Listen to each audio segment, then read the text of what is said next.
Hi, and happy Monday. I'm Janet Leonard with Virtual Instructor, and today we're going to talk about some different ways that you can look at your Word documents in Microsoft Word. So before we get started, let's do a little housekeeping.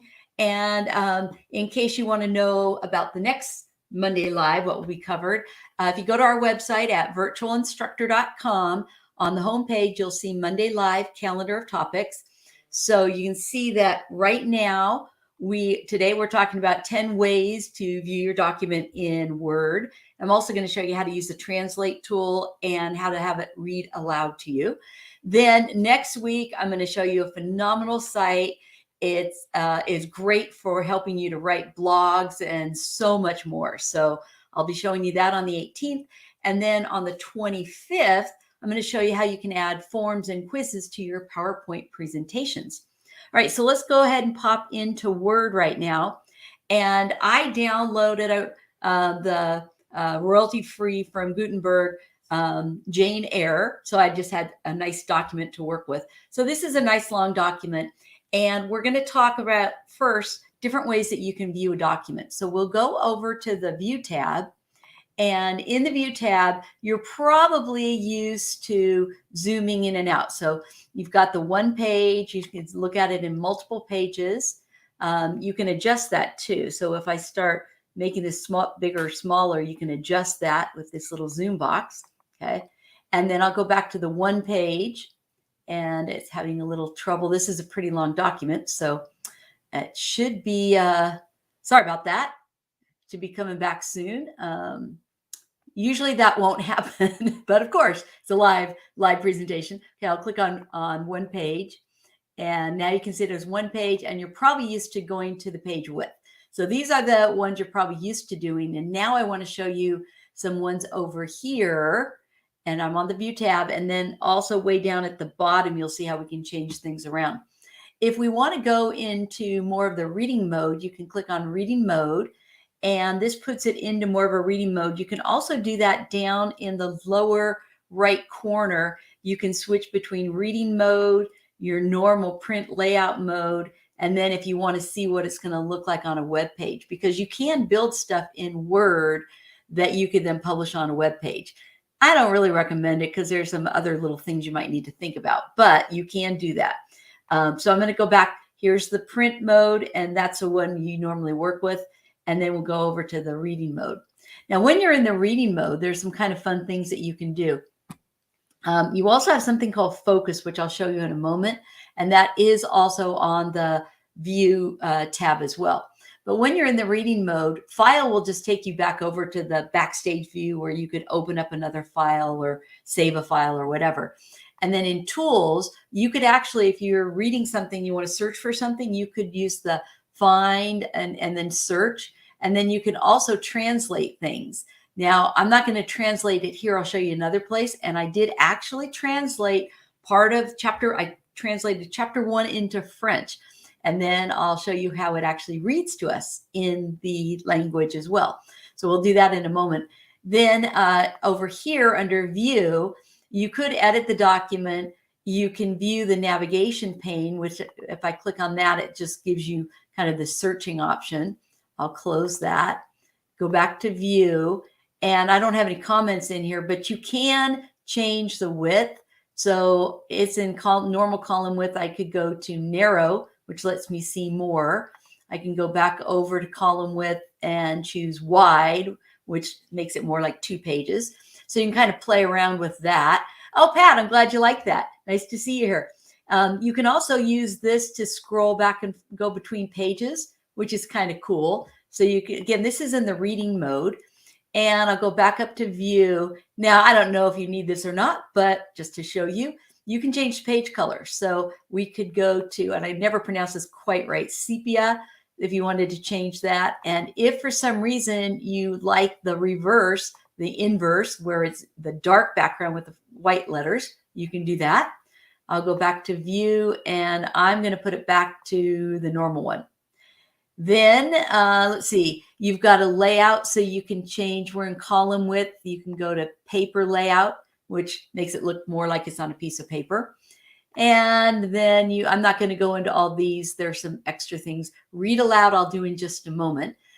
So now what if you wanted to get out of here? So if you want to get out of here, you've got this little button here. I'm going to click back over here.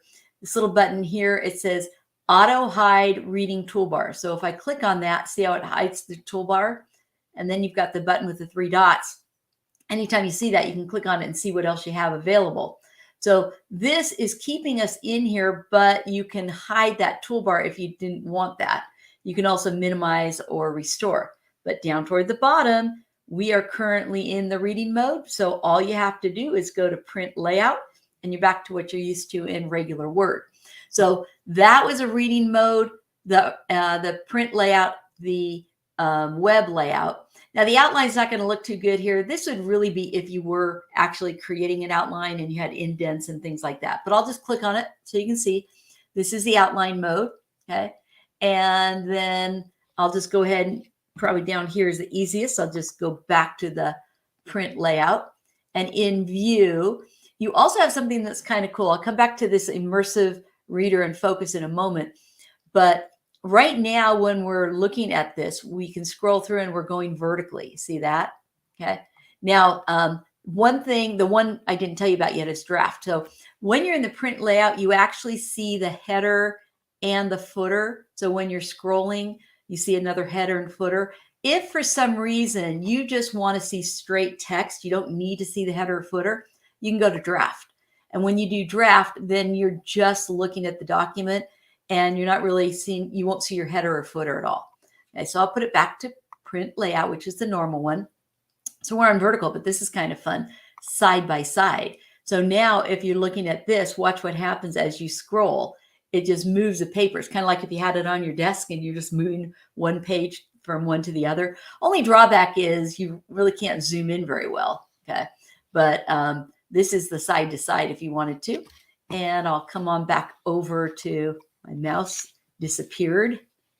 I have multiple monitors, so my mouse decided to hide on me. Okay, so let's get that mouse back. Okay, here it is again. So I'll go back to vertical, and now this is more like what you're used to working on. Okay, before I go into the fun stuff, I want to show you one other thing in case you're not aware of this. If you have multiple documents open, you can do this in Excel and PowerPoint as well. But I have 2 Word documents here. So I could just click on this switch windows and switch. Now this is the one I translated into French. And then I can click on here and switch back. So if you have multiple documents open, sometimes this is a real fast way to move between the documents. Okay, so now let's come on back over. I'm just going to do Control Home. That just moves me up to the top. And I'm going to move my cursor in front of the this first paragraph. And hopefully you can hear this when I click on the immersive reader. So basically you put your cursor where you want it to start reading. And I'm going to click on it. And let's say read aloud. And soon it should. Let's try that again. I wonder if it's having a problem. I tested this out, but not while I was broadcasting. So maybe it's having problem broadcasting. Sorry about that. Let's try one more, see if it'll read for us. Okay, it must be that it's because I'm broadcasting. Bummer. Okay, so I'll click close immersive. But what you can do is you can always bring up a document. And when you click on the immersive reader, it will take you into this area here. It's kind of cool because as it reads, you can also have it focus on lines. So it will highlight just one line at a time, 3 or 5, which can also be kind of helpful if you're trying to focus on reading something, or if you're trying to learn a foreign language by converting text into the foreign language and having it read to you. All right, so I'll close out of here. And the other one that I haven't talked about yet is the focus. So you can go to this focus here, or down at the bottom, you have focus as well. So basically what focus does is when you really need to, pay attention to the document, you're reading it, trying to proof it, trying to learn from it, it hides everything else. So it puts it in the focus mode. So all you're doing is focusing on pretty much the document that you want. And then if you want to get out of here, you can go ahead and hit the escape key on the keyboard, and then I'll put it back over to what you were used to. All right, one last thing I'm going to show you, And then we'll pop over and I'll show you the French one. And I was hoping I could have it read to you. So it is kind of fun because it does read it, I think, with a French accent. So if you want to translate something to another language, or maybe you get something, say in Spanish, and you want to translate it to English, that sort of thing, in the review tab, you go to review and you have translate. And when I click on this, you can select what you want translated, or you can translate the entire document. Now, when you do the translate the entire document, there is a limit and it's about 40 pages. So if you have a really large document, and this one is more than 40 pages, it's actually 373 pages, then what you'd have to do is kind of separate it out into multiple documents to do the translation, maybe do it by chapter or whatever, and then you could combine it again. All right, so I'm going to switch over here because I just created a document just for chapter 1, did that translate, and then I'm going to come back over to view, and I'm going to switch over to the French one, and here it is translated into French. And like I said, I thought I was going to be able to have it read to you. Let's just try it one more time, just on the off chance. I'm thinking it's because the microphone is being used by when I'm broadcasting, or the speaker, but we'll just see. So I'm going to go to Immersive Reader, and we'll just keep our fingers crossed. So you just move to wherever you want. You can even start at the beginning and read aloud. And nah, it doesn't look like it's going to do it. So that will be your homework after today's little session, to go back and check out that Immersive Reader. Alrighty, so we're getting done a little bit quick, but just as a reminder, I'm going to go back to the website because I highly recommend that you attend the AI to write blogs and more. This is going to be a great talk. So if you do want to, oh, I just had a fun play name in here. Let me delete that. Okay, so if you want to sign up for a reminder, and we will only send out an email 1 hour before the Monday live. So you'll just get it at 10 a.m. Pacific on Mondays, but it will remind you of the upcoming sessions. So this one where I talk about this AI site, it's amazing. I use it a lot, saves me a tremendous amount of time. And then the following week, we'll be talking about really fun. You can add forms and quizzes to your PowerPoint presentations. All right. So I hope you have a wonderful rest of your week. And I hope that you found some little tips or tricks on how you might be able to view your documents in Word other than just the standard way. Sometimes it's nice to know about those other ways. Have a great rest of your day and a wonderful week. Bye.